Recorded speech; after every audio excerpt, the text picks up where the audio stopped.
Sunday night ഇക്ക ഷോപ്പൊക്കെ കഴിഞ്ഞ് വന്നപ്പോഴത്തേനും ഒന്ന് കറങ്ങിയിട്ട് വരാമെന്നുള്ള പ്ലാനായിരുന്നേ. അങ്ങനെ ഞങ്ങൾ കറങ്ങാൻ വേണ്ടി ഇറങ്ങിയതാണ്. സാധാരണ ഞങ്ങൾ നൈറ്റിലാണ് കൂടുതലും കറങ്ങാൻ ഇറങ്ങുന്നത്. അതാകുമ്പോൾ വെയിലും ചൂടുമൊന്നും കാണില്ലല്ലോ, അലിയും കൂടെ കൊണ്ടുപോകുന്നതല്ലേ.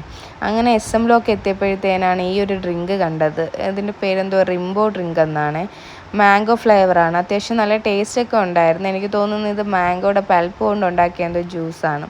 അപ്പോൾ നമ്മളൊരു ബോട്ടിൽ വാങ്ങിച്ചിട്ടുണ്ടായിരുന്നേ. ഒരു ബോട്ടിലിന് 80 രൂപയാണ് റേറ്റ് വരുന്നത്. പിന്നെ അതൊക്കെ കുടിച്ചിട്ട് ഇങ്ങനെ കറങ്ങുകയാണ്. അപ്പോൾ ഇത് നമ്മുടെ പുത്തൻപള്ളിയാണ്. നോമ്പൊക്കെ പ്രമാണിച്ച് നന്നായിട്ട് ലൈറ്റൊക്കെ കൊണ്ട് ഡെക്കറേഷൻ ചെയ്തിട്ടുണ്ട്. എല്ലാ പള്ളികളും അങ്ങനെയാണ്. അങ്ങനെ പോയി മണക്കാട് ഒരു അട്ടക്കുളങ്ങര ആ ഭാഗത്തോട്ട് എത്തിയപ്പോഴത്തേനും വല്ലാത്ത ബ്ലോക്ക് എന്ന് പറഞ്ഞാൽ വല്ലാത്ത ബ്ലോക്ക്. എന്താണ് കാര്യമെന്ന് പറഞ്ഞ് നോക്കിയപ്പോഴല്ലേ, പൊങ്കാല ആയതുകൊണ്ട് ക്ഷേത്രത്തിൽ എന്തോ ഉത്സവമോ കാര്യമോ ആയിട്ട് അവിടെ ആളും തിരക്കും ഒരു ബഹളമായിരുന്നു. അങ്ങനെ നമുക്ക് നന്നായിട്ട് കാണാൻ പറ്റി. കാരണം എന്ന് വെച്ചാൽ ബ്ലോക്കായിട്ട് ഇങ്ങനെ വണ്ടികൾ നിരത്തി ഇട്ടിരിക്കുകയല്ലേ. അപ്പം ഈ പോപ്പർ നമ്മുടെ പുറത്തൂടെ അലിയുടെ തലയിൽ കൂടെയൊക്കെ വീഴുന്നതുകൊണ്ട് അവന് ഭയങ്കര എക്സൈറ്റ്മെൻ്റ് ആയിരുന്നു. അവൻ പറയല്ലേ, ഇവിടെ നിന്ന് പോകണ്ട, ഇവിടെ തന്നെ ഇങ്ങനെ നിന്നാൽ മതി. അപ്പം എന്തോ ഘോഷയാത്രയോ കാര്യങ്ങളോ ആണെന്ന് തോന്നുന്നു. എന്തായാലും നമുക്കും കാണാൻ പറ്റി. അപ്പം ബ്ലോക്കെന്ന് പറഞ്ഞാൽ ഓരോ വണ്ടികളും തൊട്ടില്ല എന്നുള്ള രീതിക്കാണ് ബ്ലോക്കായിരുന്നത്. ഈ പൊങ്കാല ഞാൻ വിചാരിച്ചത് മൺഡേ ആയിരിക്കും പൊങ്കാല. അപ്പം സൺഡേ അല്ലേ, ഇപ്പം കുറേ സ്റ്റാളും കാര്യങ്ങളും നല്ല വൈബടിച്ച് കാണാമെന്നാണ് ഉദ്ദേശിച്ച് വന്നത്. പക്ഷേ ട്യൂസ്ഡേ ആയിരുന്നു പൊങ്കാല. ജസ്റ്റ് എനിക്കൊന്ന് വിട്ടു പോയതാണ്. പക്ഷെ എങ്കിലും കുഴപ്പമില്ലായിരുന്നു. നമ്മൾ ഇറങ്ങിയ സമയത്ത് തന്നെ അവിടെ ഘോഷയാത്രയുടെ ഒരു വൈബൊക്കെ ഉണ്ടായിരുന്നു. നമ്മുടെ ഈ മണക്കാടിന് ശേഷം ഈസ്റ്റ് ഫോർട്ട് അങ്ങറ്റം വരെയും 2 സൈഡും പൊങ്കാലയുടെ ഇഷ്ടികയും കലവും ചട്ടിയും ഒക്കെ വിൽക്കുന്ന ആൾക്കാരാണ്. വാങ്ങാനും അതുപോലെ ആളും തിരക്കും ഒക്കെ ഉണ്ടായിരുന്നു. അപ്പോൾ ക്ഷേത്രത്തിൻ്റെ നടയിലൊക്കെ ലൈറ്റും കാര്യങ്ങളൊക്കെ ഇട്ടിട്ടുണ്ട്. പിന്നെ അന്നദാനം കൊടുക്കുന്ന ആ ഏരിയയൊക്കെ പന്തലൊക്കെ കെട്ടി വെച്ചിട്ടുണ്ട്. വലിയ വലിയ അണ്ടാവും കാര്യങ്ങളും പാത്രങ്ങളൊക്കെ ആയിട്ടുണ്ട്.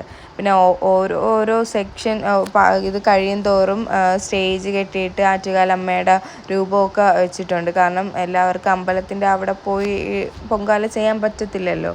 അപ്പം അതിനു വേണ്ടിയായിരിക്കും അവരങ്ങനെ ചെയ്തിട്ടുള്ളത്. കണ്ട ഈസ്റ്റ് ഫോർട്ടിൻ്റെയൊക്കെ ആ ഭാഗം മൊത്തം ചട്ടിയും കലവും അതൊക്കെ വിൽക്കുന്ന ആൾക്കാരുടെ ഇതേ ഉള്ളൂ.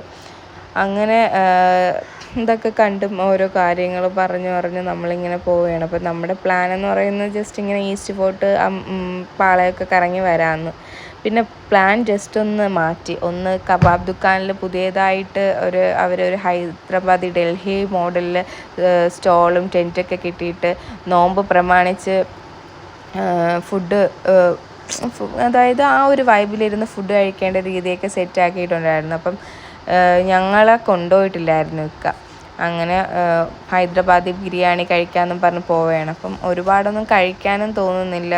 നോമ്പ് തുറന്നിട്ട് ഇന്നാണെങ്കിൽ വലിയ വിശപ്പും ഇല്ലായിരുന്നു. ഒരു ഹൈദരാബാദി ചിക്കൻ ബിരിയാണിയാണ് ഓർഡർ ആക്കിയത്. അപ്പം അലിയും ഇക്ക ഇങ്ങനെ വെയിറ്റ് ചെയ്തിരിക്കുകയാണ്. അവസാനം ബിരിയാണി നല്ല ടേസ്റ്റ് ഉണ്ടായിരുന്നേ. ഒരു ബിരിയാണിയാണ് ഓർഡർ ചെയ്തത്. പിന്നെ പെട്ടെന്ന് ഇക്കാക്ക് ചിക്കൻ മലായി ടിക്കയും റൊമാലി റൊട്ടിയും വേണമെന്ന് പറഞ്ഞു. അങ്ങനെ മര്യാദയ്ക്കിരുന്ന് ആ ബിരിയാണി കഴിച്ചുകൊണ്ടിരുന്ന കൊച്ച് ഇത് കണ്ടപ്പോഴത്തേനും പയ്യെ വാപ്പിയുടെ സൈഡിലോട്ടായി. അങ്ങനെ അവർ രണ്ടുപേരും കൂടെ ഇതും കഴിച്ച് ഞാൻ കുറച്ച് ബിരിയാണി കഴിച്ചപ്പോഴേ വയറ് ഫുള്ളായി. വേസ്റ്റാക്കാൻ പറ്റില്ലല്ലോ ഫുഡ്. 3 പേരും കൂടെ ഷെയർ ചെയ്ത് അതൊക്കെ കഴിച്ച് കഴിഞ്ഞ് കൈയൊക്കെ കഴുകി ഇറങ്ങിയപ്പോഴാണ് ഞാൻ ഈ ഒരു സംഭവം ശ്രദ്ധിച്ചത്.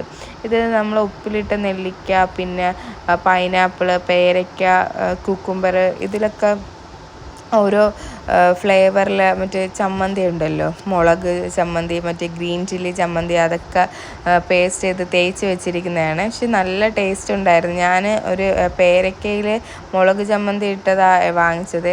നല്ല ടേസ്റ്റ് ഉണ്ടായിരുന്നു. അലി കുക്കുംബറാണ് എടുത്തത്. പക്ഷെ ഇങ്ങനെ സ്ലൈസായിട്ട് അരിഞ്ഞ് വെച്ചിരിക്കുന്നതുകൊണ്ട് അവൻ്റെ നീളം കൊണ്ട് അവൻ്റെ കയ്യിൽ നിന്ന് താഴെ വീണു. അപ്പോൾ ഇനി അവൻ കരയോ ഇനി അങ്ങനെ ഒരു ഫീൽ ആയപ്പോഴത്തേനും പെട്ടെന്ന് ഇക്കയുടെ കയ്യിൽ നിന്ന് കുക്കുംബർ പൈനാപ്പിൾ എടുത്ത് കൊടുക്കുകയാണേ. അങ്ങനെ അതൊക്കെ കഴിച്ച് ഞങ്ങൾ പുറത്തോട്ട് ഇറങ്ങി തിരിച്ച് പോവുകയാണ്. അപ്പം അതാണ് ആ കബാബ് ദുക്കാനിൻ്റെ ആ ഒരു ഫ്രണ്ട് പോർഷൻ. അതൊക്കെ കഴിഞ്ഞ് ഞങ്ങൾ വേറെ വഴി കൂടെയാണ് തിരിച്ചു പോകുന്നത്. അപ്പോൾ ലൈറ്റൊക്കെ ഇട്ടിട്ടുണ്ടായിരുന്നു പൊങ്കാലയോടനുബന്ധിച്ച്. ഇത് ശരിക്കും പറഞ്ഞാൽ പൊങ്കാലയുടെ തലേന്നാണ് വരേണ്ടിയിരുന്നത്. വല്ലാത്തൊരു വൈബായിരിക്കും ആ ടൈമിൽ വരുമ്പോഴത്തേനും.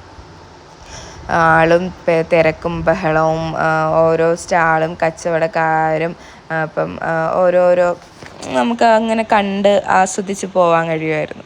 അപ്പം ഇത്രയേ ഉള്ളൂ. Okay, by.